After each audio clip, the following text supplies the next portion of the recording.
तो कैसे हैं आप लोग? उम्मीद है आप सभी लोग अच्छे होंगे और अच्छे से अपनी पढ़ाई को कर रहे होंगे। आज की इस वीडियो में हम लोग पढ़ेंगे श्वसन तंत्र। पिछली वीडियो में भी हम लोगों ने श्वसन तंत्र के बारे में पढ़ा था, लेकिन पिछली वीडियो में जो था इसका बेसिक था। इसमें हम पढ़ेंगे कि आप जो अपने नोट्स में लिख सकें, अच्छे से क्या कर सकें, लिख सकें। अगर आपने पिछली वीडियो नहीं देखा है तो डिस्क्रिप्शन में लिंक है, जाइए देख लीजिए। तो चलिए बिना देरी किए हुए इसको क्या करते हैं, शुरू करते हैं। देखिए श्वसन तंत्र, पहले जान लीजिए श्वसन तंत्र क्या होता है। श्वसन तंत्र देखिए, श्वसन तंत्र पहले देखिए, हमारे होठों के ऊपर क्या होता है, हमारे दोनों होठों के ऊपर एक संरचना पाई जाती है। क्या पाई जाती है? संरचना पाई जाती है, जिसके द्वारा हम O2 को क्या करते हैं, ग्रहण करते हैं। क्या करते हैं?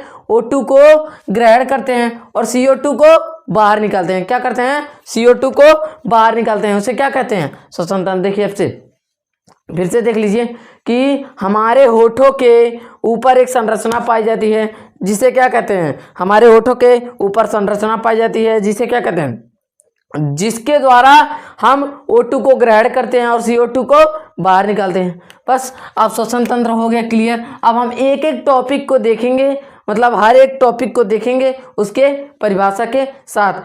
अगर आप कॉपी पेन लेकर नहीं बैठे हैं तो कॉपी पेन लेकर के बैठ जाइए। देखिए बिना देर किए उसको क्या करते हैं, शुरू करते हैं। देखिए पहला है नासिका। क्या है?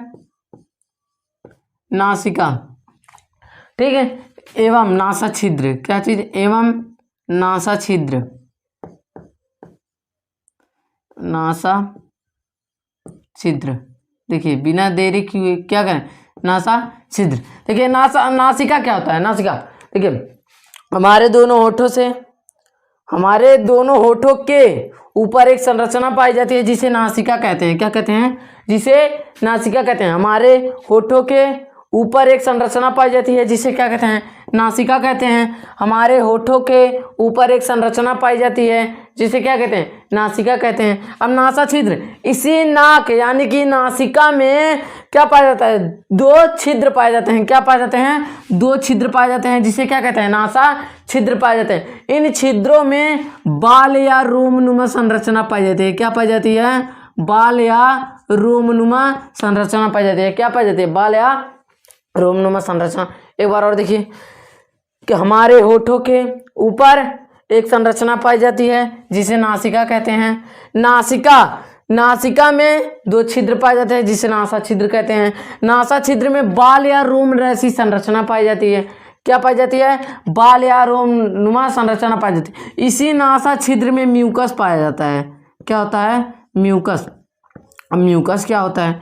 म्यूकस का मतलब देखिए, जब मतलब अगर म्यूकस का है, म्यूकस अगर आप अपने उंगली को अपने नाक में डालें तो यहाँ पर आपको चिपचिपा पदार्थ मिलेगा। क्या मिलेगा? चिपचिपा पदार्थ। इसमें म्यूकस पाया जाता है। क्या पाया जाता है? म्यूकस। अब देखिए बाल या रोमनुमा संरचना। अब म्यूकस बाल रोमनुमा संरचना क्यों पाया जा रहा है? क्योंकि जब हम क्या करते हैं, सांस लेते हैं तो हमारे वायु में क्या क्या उपस्थित है, धूल मिट्टी के कण भी तो उपस्थित हैं। जो धूल मिट्टी के कण हैं वह क्या कर रहे हैं, वह कुछ बाल या रोम रोक ले रहा है और कुछ म्यूकस चिपका ले रहे हैं, और हमारे शरीर में क्या शुद्ध वायु जा रहा है। ठीक, अब हो गया इतना खत्म। अब देखिए फिर से इसको एक बार रिपीट कर लेते हैं। क्या कर लेते हैं? रिपीट कर लेते हैं। पहले देखिए श्वसन तंत्र। श्वसन तंत्र, हमारे होठों के ऊपर एक क्या पाया जाता है, हमारे होठों के ऊपर एक संरचना पाया जाता है, जिसे क्या कहते हैं, हमारे होठों के ऊपर एक संरचना पाया जाता है, जिसके द्वारा हम O2 को ग्रहण करते हैं और CO2 को बाहर निकालते हैं।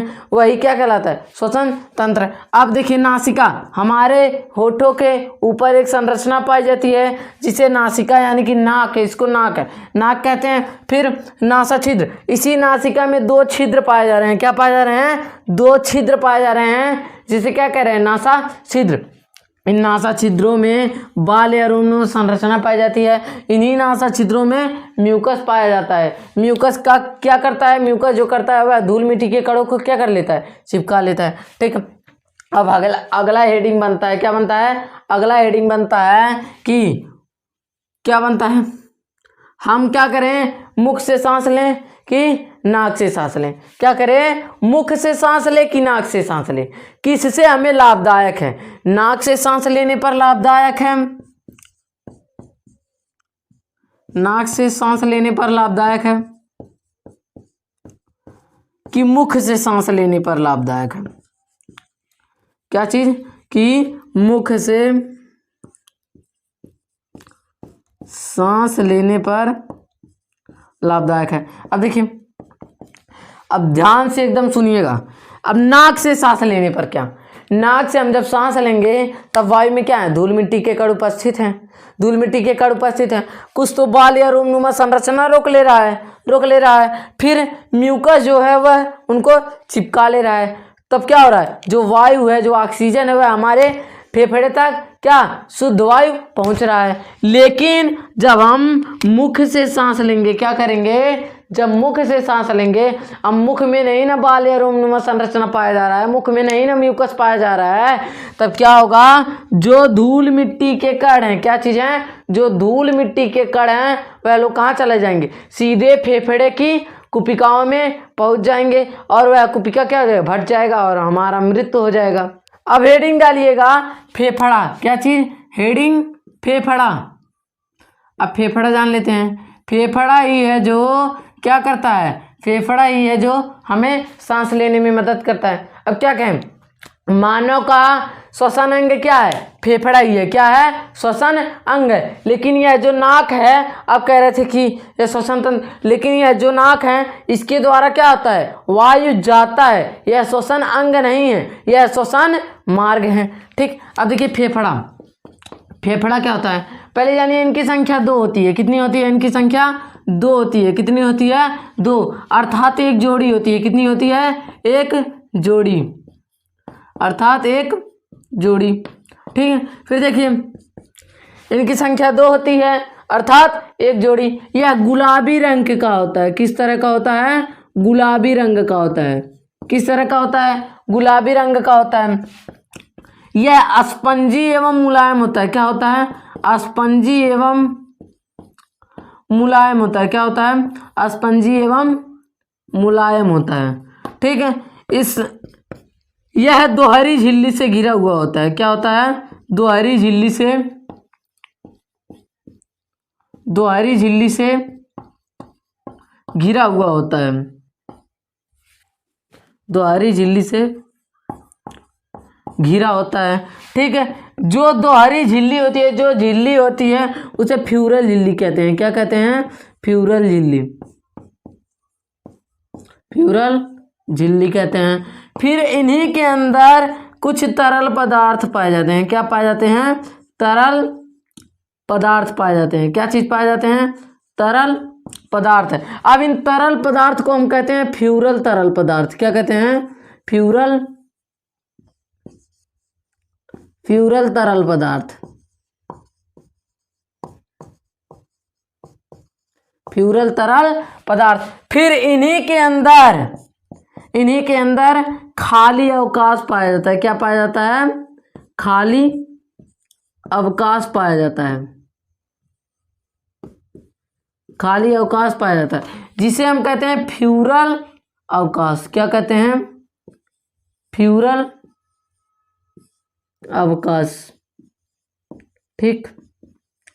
एक बार और देख लीजिए कि फेफड़ा क्या है? श्वसन अंग है। किसका? मानव का। ठीक। जो फेफड़ा है मानव का श्वसन अंग है। इनकी संख्या 2 होती है अर्थात एक जोड़ी होती है। यह गुलाबी रंग का होता है। कौन से रंग का होता है? गुलाबी रंग का होता है। यह स्पंजी एवं मुलायम होता है। क्या होता है? स्पंजी एवं मुलायम होता है। यह दोहरी झिल्ली से घिरा हुआ होता है। जो झिल्ली होती है उसे फ्यूरल झिल्ली कहते हैं। क्या कहते हैं? फ्यूरल झिल्ली कहते हैं। और उनमें एक तरल पदार्थ भरी हुई पाई जाती है। क्या पाई जाती है? तरल पदार्थ, जिसे हम कहते हैं फ्यूरल तरल पदार्थ। क्या कहते हैं? फ्यूरल तरल पदार्थ कहते हैं। उनमें फिर खाली अवकाश भी पाया जाता है। क्या पाया जाता है? खाली अवकाश, जिसे हम कहते हैं फ्यूरल अवकाश। फेफड़ा का एक और नाम है फुसफुस। क्या है? फुसफुस। ठीक।